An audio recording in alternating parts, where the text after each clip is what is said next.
Good morning, students.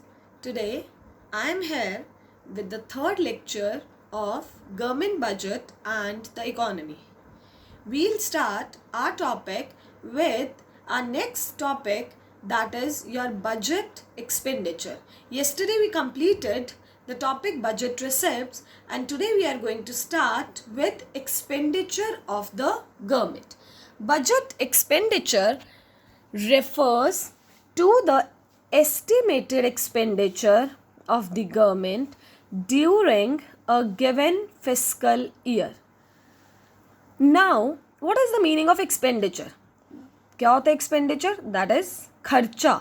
Budget expenditure किसका खर्चा? Government का खर्चा. Budget expenditure refers to the estimated expenditure of the government during a given fiscal year.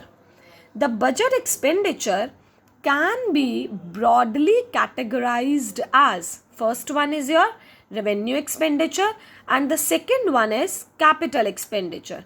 Now, what do you mean by revenue expenditure? We studied, no, that is your revenue receipts. उसमें भी क्या आ रहा था? Neither nor. That is RN आप लोगों को learn करवाया है. रेवेन्यू, जहाँ भी वर्ड रेवेन्यू रिसिप्ट या रेवेन्यू एक्सपेंडिचर होगा उसमें हमारे पास क्या आएगा? neither nor. That means that both the conditions should be satisfied. Revenue expenditure refers to the expenditure which neither creates any asset nor reduces the liability of the government. क्या मतलब हुआ इसका? ना तो एसेट बढ़ रहे हैं गवर्नमेंट के और ना ही गवर्नमेंट की लायबिलिटी कम हो रही है. और एक चीज़ कि रेवेन्यू एक्सपेंडिचर, ये कौन से खर्चे होते हैं? जो रेकरिंग बार बार गवर्नमेंट के खर्चे होते हैं. जैसे गवर्नमेंट अपने एम्प्लॉयज़ को सैलरी पे करती है, गवर्नमेंट पेंशन पे करती है. अगर गवर्नमेंट ने RBI से लोन ले रखा है तो गवर्नमेंट इंटरेस्ट पे करेगी. Expenditure on administrative services, army पर जो खर्चा होता है that is related to defence services, health services, government hospitals and all. So these are the examples of revenue expenditure. It is recurring in nature. What is the meaning of recurring? Reoccurring. It is incurred on normal functioning of the government and the provisions for various services. ये जो revenue expenditure है ये government के departments को चलाने के लिए, जैसे गवर्नमेंट बैंक्स हैं, नगर निगम्स हैं, तो ये सब चलाने के लिए वहाँ पर जो एम्प्लॉयज़ हैं उनको टाइम टू टाइम सैलरीज भी पे करनी पड़ती हैं. गवर्नमेंट के रेगुलर के एक्सपेंसेस अगर ज़्यादा होते हैं तो गवर्नमेंट लोन लेती है तो रेगुलर इंटरेस्ट भी पे करना पड़ता है. तो नॉर्मल गवर्नमेंट डिपार्टमेंट्स को चलाने के लिए या कंट्री में वेरियस सर्विसेज प्रोवाइड कराने के लिए जो गवर्नमेंट के रेगुलर के खर्चे हैं उन्हें हम क्या बोलते हैं? Revenue expenditure. Next is your capital expenditure. Now what do you mean by capital? CE. Capital के साथ क्या आता है? आइदर और. It means satisfies both the conditions. Sorry, say only one condition. Revenue में दोनों कंडीशन सेटिस्फाई होनी चाहिए, लेकिन एक्सपेंडिचर में सिर्फ और सिर्फ वन कंडीशन सेटिस्फाई होनी चाहिए, आइदर और. Capital expenditure refers to the expenditure which either creates an asset or causes a reduction in the liability of the government.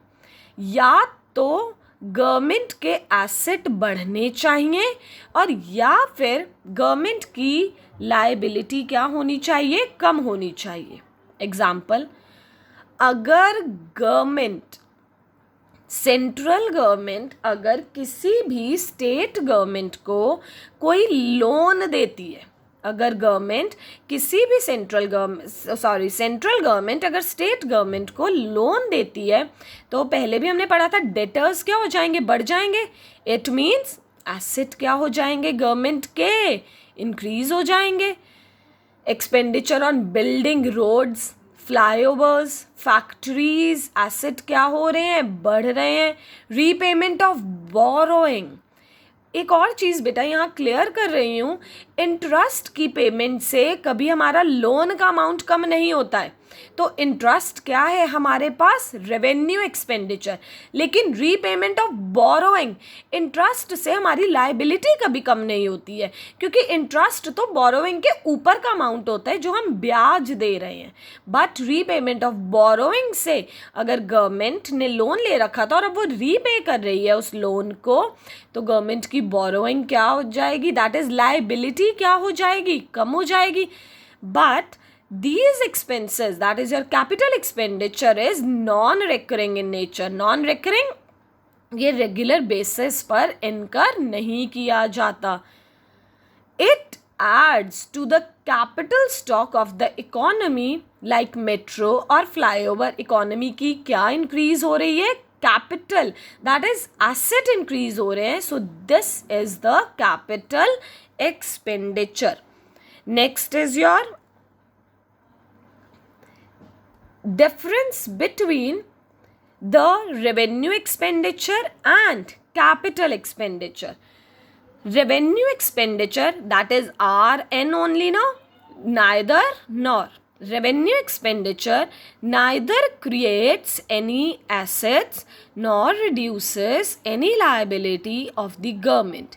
And capital expenditure either creates an asset or reduces a liability of the government. CE, that is either or. Revenue expenditure में दोनों condition fulfil होनी चाहिए, but capital expenditure में दोनों में से कोई भी एक कंडीशन फुलफिल होनी चाहिए.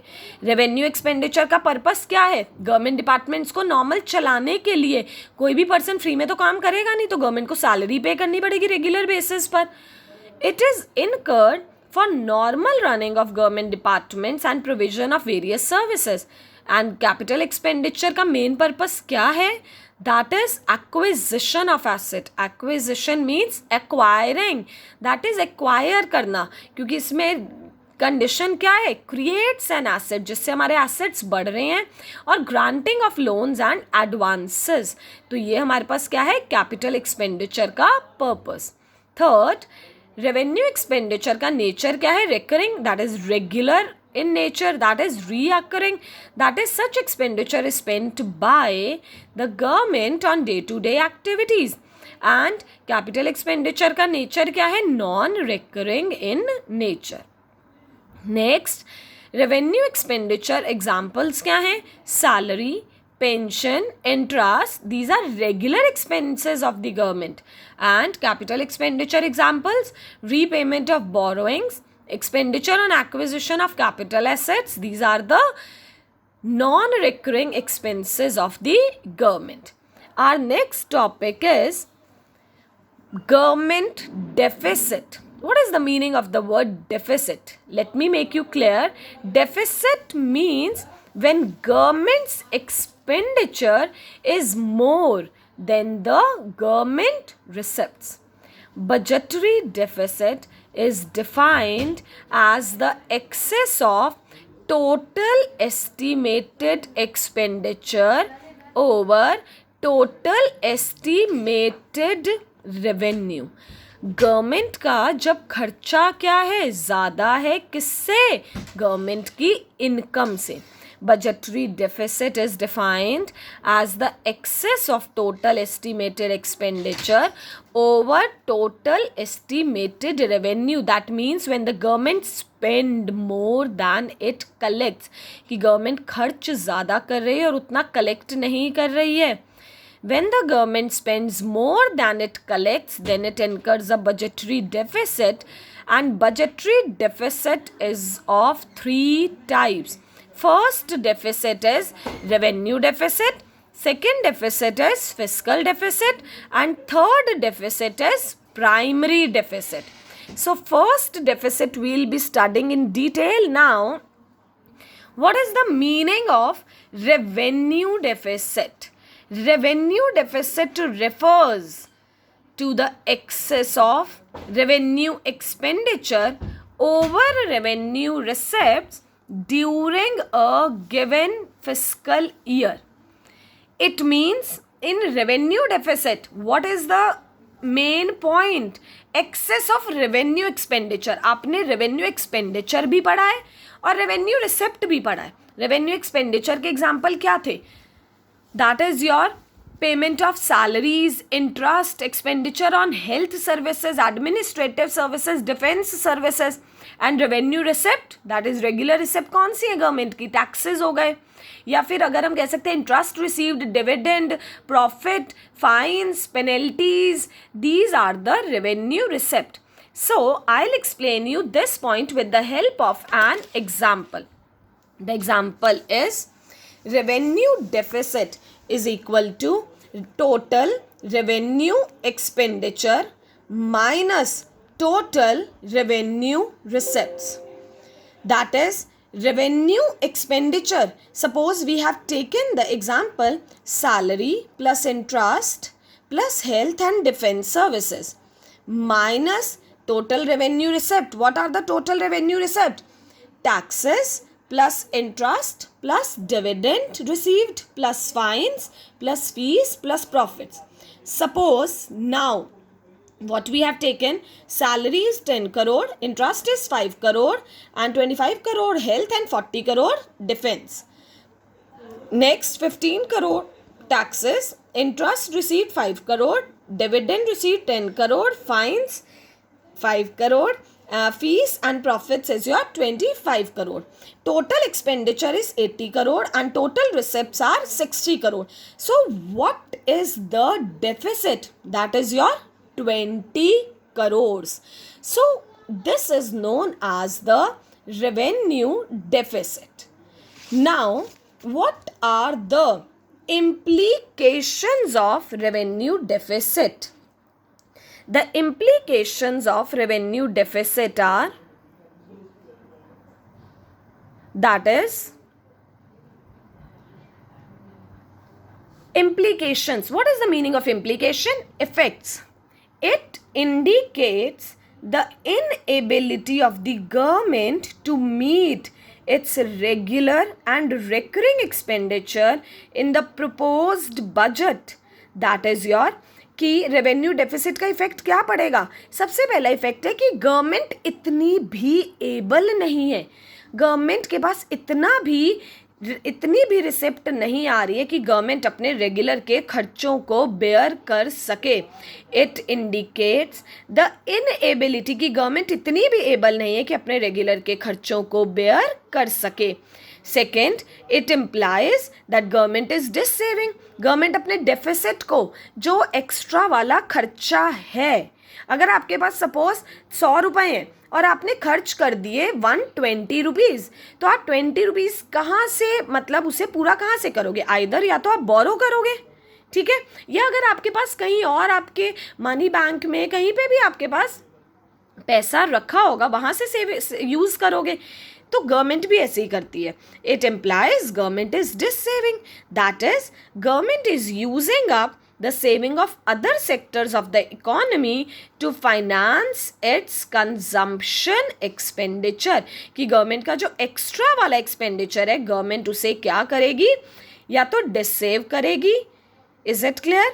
Third point is, it also implies that government has to make up this deficit from the capital receipt. क्या होते हैं कैपिटल रिसिप्ट? 4 सोर्सेज पढ़े थे हमने, बोरोइंग्स, डिसइन्वेस्टमेंट, स्मॉल सेविंग्स और रिकवरी ऑफ लोन. तो कहते हैं गवर्नमेंट अपना ये डेफिसिट और कहाँ से पूरा कर सकती है? कैपिटल रिसिप्ट से, दैट इज थ्रू बोरोइंग और disinvestment. It means revenue deficit either leads to increase in liability in the form of borrowings or reduces the assets through disinvestment. Next, fourth point is use of capital receipts. Use of capital receipts for meeting the extra consumption expenditure leads to inflationary situation. देखो बेटा, अगर government बोरो कर रही है तो obvious है कि government जो बोरो कर रही है तो गवर्नमेंट वो सारा पैसा कहाँ से निकलवाएगी? इकोनॉमी में से ही निकालेगी. तो गवर्नमेंट अपने जो एक्स्ट्रा खर्चों को क्या करेगी कि गवर्नमेंट बोरो तो कर लेगी, लेकिन गवर्नमेंट इकोनॉमी में महंगाई कर देगी, क्योंकि गवर्नमेंट को उस बोरोइंग पर इंटरेस्ट भी पे करना है. Use of capital receipts for meeting the extra consumption expenditure leads to inflationary situation in the economy. Higher borrowings increase the future burden in terms of loan amount, क्योंकि borrowing से loan भी वापस करना है, साथ ही साथ इंटरेस्ट भी वापस करना है. तो गवर्नमेंट क्या करेगी, इकोनॉमी में महंगाई कर देगी, तो इससे इकोनॉमी में इन्फ्लेशन बढ़ जाएगा. A high revenue deficit gives a warning signal to the government to either curtail its expenditure or increase its revenue. या तो गवर्नमेंट अपने खर्चे कम कर ले और या फिर टैक्सेस एंड ऑल बढ़ा के गवर्नमेंट अपने एक्सपेंसेस या रेवेन्यू को बढ़ा ले. या तो गवर्नमेंट अपने cartel, reduce, cut, cartel it's expenditure, या तो गवर्नमेंट अपने खर्चे कम कर ले और इंक्रीज इट्स रेवेन्यू, या फिर टैक्सेस वगैरह बढ़ा के गवर्नमेंट अपनी इनकम को इंक्रीज कर ले. So this was the topic that is of revenue deficit. Tomorrow we will continue with our topic that is next 2 types of deficit. Thank you. Stay safe. Be happy.